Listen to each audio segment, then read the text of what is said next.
Pria ini tidak sengaja meminum air limbah nuklir. Dia meneguknya hingga habis, dan langsung merasakan rasa aneh di mulutnya. Ketika dia melihat ke bawah, dia melihat air di dalamnya memiliki zat biru yang menghilang seketika. Pria itu segera berkata kepada bibi di sebelahnya, "Ada yang tidak beres dengan mata air pegunungan di sini." Kemudian dia pergi dari sana. Pada malam hari, ketika dia sedang minum, dia merasa perutnya kram. Perutnya terasa sangat sakit, organ dalamnya terasa dicabik-cabik. Rasa sakit itu menyebabkan dia mengepalkan tangannya. Tiba-tiba gelas di depannya meja hancur. Dan karena rasa sakit ini, kakinya sedikit berjinjit. Sampah di sekitarnya tiba-tiba melayang di udara. Detik berikutnya, dia kentut dengan keras, sehingga membuat kursi dan meja di sekitarnya terpental. Kini perutnya sudah tidak sakit lagi. Lalu tidur dengan nyaman. Sang pemilik toko mendengar suara berisik di luar. Jadi dia bergegas keluar dan memeriksanya. Dia sangat terkejut melihatnya. Meja-meja di luar berantakan. Dia mengira itu karena pria mabuk yang menjadi gila. Dia memarahinya dan menyuruhnya pulang. Kemudian pria itu pulang dalam keadaan mabuk. Dia tergeletak di lantai dan ingin merokok. Dia hanya mengambil korek api yang ada di sebelahnya. Tiba-tiba otomatis terbang ke tangannya. Dia merasa tidak percaya, lalu segera duduk dan melihat. Dia pikir dia pusing karena minum terlalu banyak. Tiba-tiba telepon berdering membuyarkan lamunan pria itu. Ternyata itu adalah telepon dari putrinya. Dia memberitahu bahwa ibunya meninggal tadi malam. Meski pria itu sudah lama menceraikan istrinya, dia tetap datang ke rumah untuk merayakannya. Nama putrinya adalah Tia Mai. Dia seorang gadis cantik, namun saat ayah dan anak bertemu, tidak ada lagi yang bisa dikatakan. Situasinya sangat memalukan. Hanya dengan pandangan sekilas, kamu dapat mengetahui bahwa mereka sudah lama tidak bertemu. Dan hubungan mereka sangatlah buruk. Saat ini sekelompok preman masuk ke rumah. Mereka datang ke sini untuk menimbulkan masalah. Setelah Tia Mai melihatnya, dia berjalan dengan marah dan mengusir anak-anak itu. Terlihat bahwa dia sangat membenci kelompok orang ini. Tia Mai mengelola toko barbecue.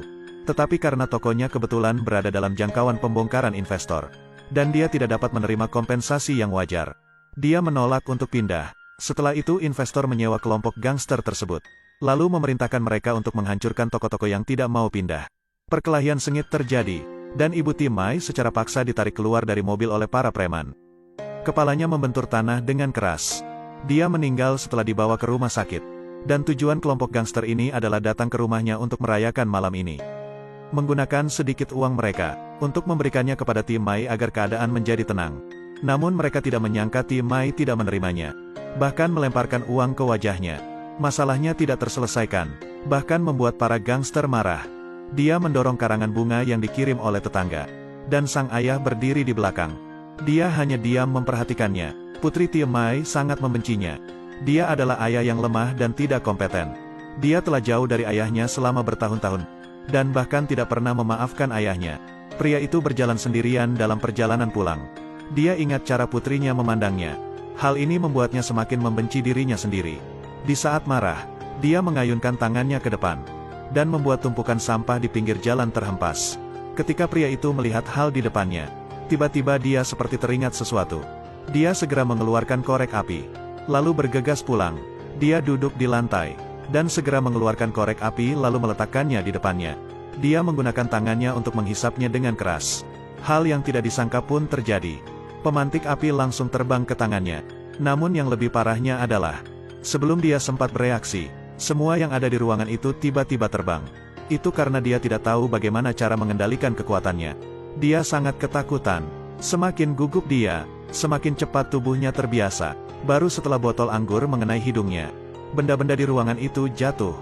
Dia akhirnya percaya bahwa dirinya mempunyai kekuatan super. Keesokan harinya, pria itu ingin memberitahu putrinya kabar baik ini. Dan dalam perjalanan ke sana, dia melihat sekelompok gangster yang berspesialisasi dalam pembongkaran. Mereka melaju dengan agresif menuju toko putrinya. Pria itu sangat khawatir sekarang. Jadi dia buru-buru mengejarnya. Begitu tim pembongkaran tiba, mereka mengikutinya dan bergegas keluar dari mobil. Mereka segera masuk ke toko, dan memukuli siapapun yang mereka lihat. Mereka tidak dapat melawan kelompok pria yang kejam ini. Mereka dipukuli dengan sangat parah. Bahkan tidak mempunyai kekuatan untuk melawan. Dan kapten tim pembongkaran ini, dia begitu sombong sehingga membiarkan seseorang memfilmkannya. Di saat kritis, pria itu tiba tepat waktu. Namun tiba-tiba dia dihentikan oleh 3 preman. Preman di belakangnya dibuang. Kemudian setelah 2 orang lainnya melihatnya, Mereka ingin menggunakan pengawalnya untuk memukulinya. Pria itu melambaikan tangannya, dan kedua pria itu memasuki dua dinding yang berdekatan. Ketika tim pembongkaran di dalam melihat pemandangan ini, mereka bergegas menuju pria itu dengan ekspresi sangat marah. Saat ini pria itu tidak lagi lemah. Dia melangkah maju dengan tegas, lalu mendorongnya dengan kedua tangannya. Dalam sekejap beberapa orang terlempar. Mereka terhempas sangat jauh. Orang-orang yang ingin menyerangnya telah dikalahkan olehnya. Orang itu dilempar ke dalam kelompok preman yang ingin melarikan diri. Setelah itu pria yang marah itu bergegas masuk, lalu menggunakan jurusnya untuk menguasai dunia. Dia menamparkan 20 orang tim pembongkaran, sehingga membuat mereka pusing. Setelah itu dia segera pergi membantu putrinya yang terluka. Namun dia tidak menyangka masih ada seseorang yang menyerangnya dari belakang. Detik berikutnya, kedua penyerang langsung menjauh, dan mereka terkena pukulan keras oleh kotak kayu itu. Kapten terkemuka sangat ketakutan hingga dia terdiam. Saat ini gerombolan preman itu pecah, dan begitu ketakutan hingga mundur. Namun kebetulan ada seorang pria yang tidak takut mati. Dia melangkah keluar dan berteriak. Tapi dia hanya bertahan sesaat.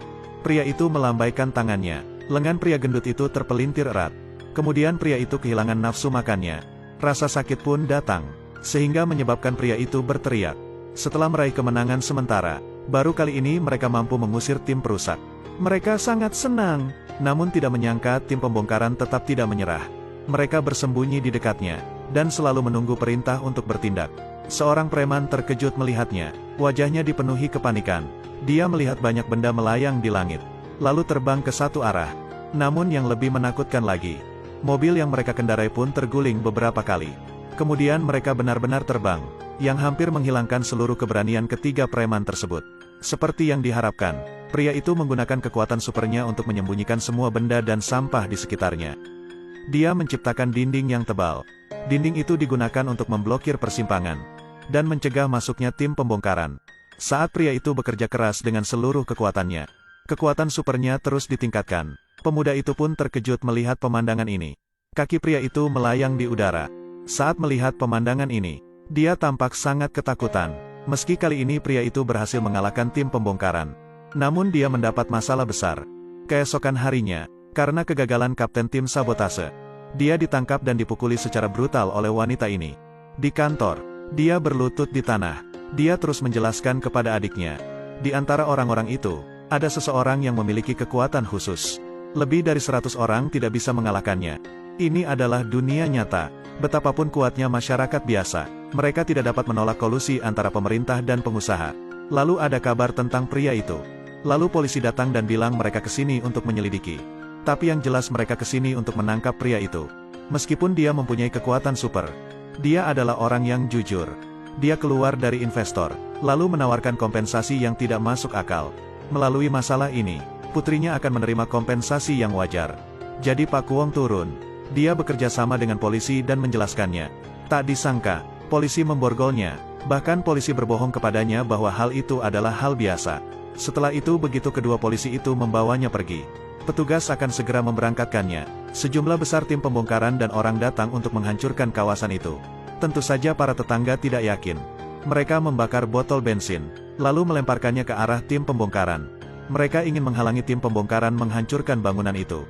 Namun tim pembongkaran ingin menggunakan alasan ini, dan menganggap mereka sebagai penipu sosial, lalu mengendarai ekskavator berukuran besar, dan mengalahkan mereka tanpa ampun. Untungnya Mai lolos tepat waktu. Dia jatuh dari tempat tinggi.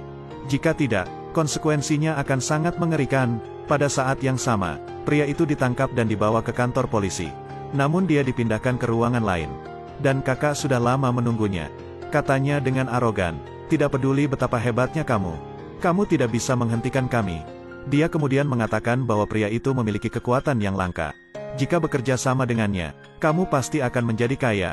Jika tidak tunggu sampai kamu masuk penjara.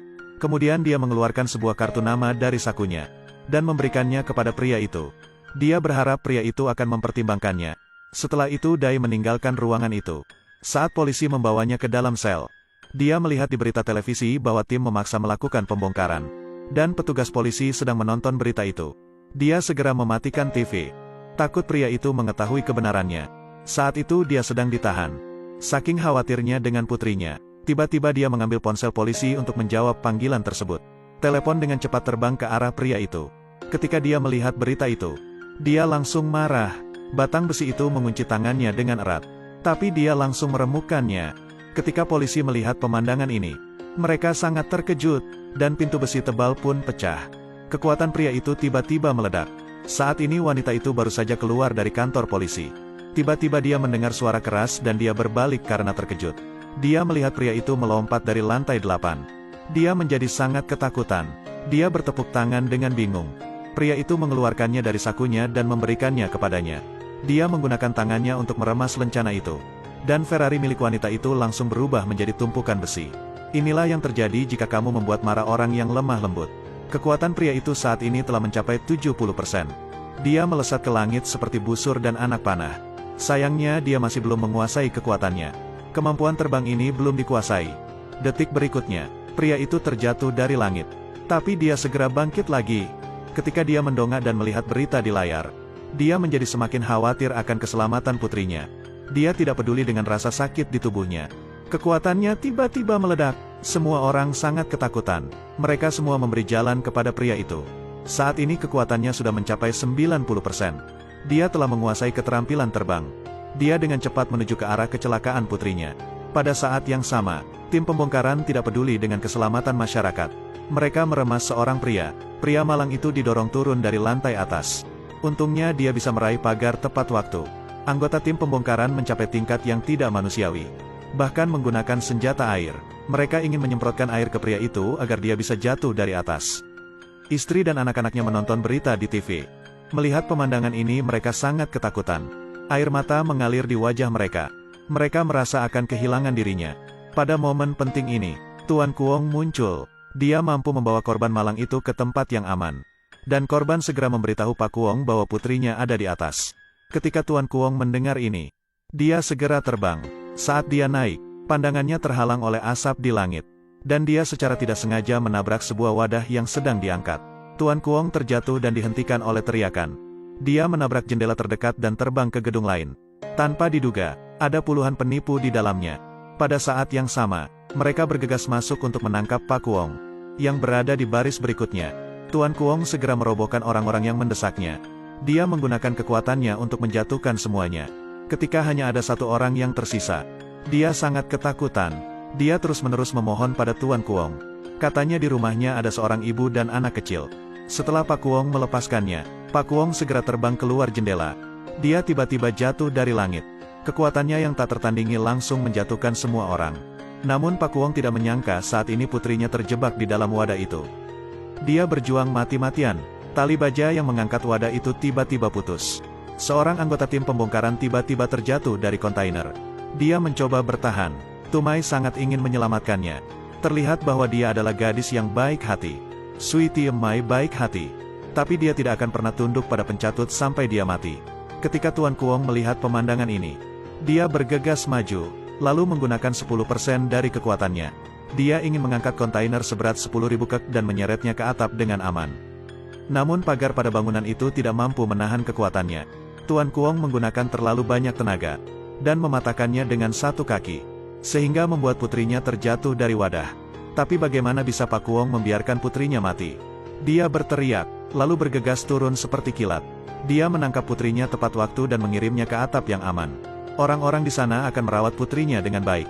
Pak Kuong melompat, kekuatannya kini mencapai 120%. Sebelumnya ketika dia marah, dia akan mendarat seperti batu. Tetapi sekarang dia bergerak seringan daun. Dia mendarat dari langit. Semua anggota tim pecah di bawah. Mereka panik dan menyingkir.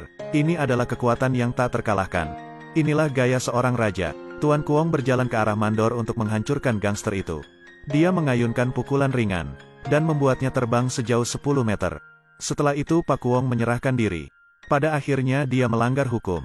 Meski memiliki kekuatan super, dia tetap harus mematuhi hukum. Saat ini dia siap dihukum. 3 tahun kemudian, Tuan Kuong dibebaskan dari penjara. Dalam perjalanan pulang, Pak Kuong melihat tempat di mana dia pernah bertarung melawan tim pembongkaran sebelumnya. Bangunan-bangunan tua yang bobrok di masa lalu telah menjadi gedung-gedung tinggi. Pak Kuong sangat tersentuh. Laju pembangunan perkotaan terlalu cepat.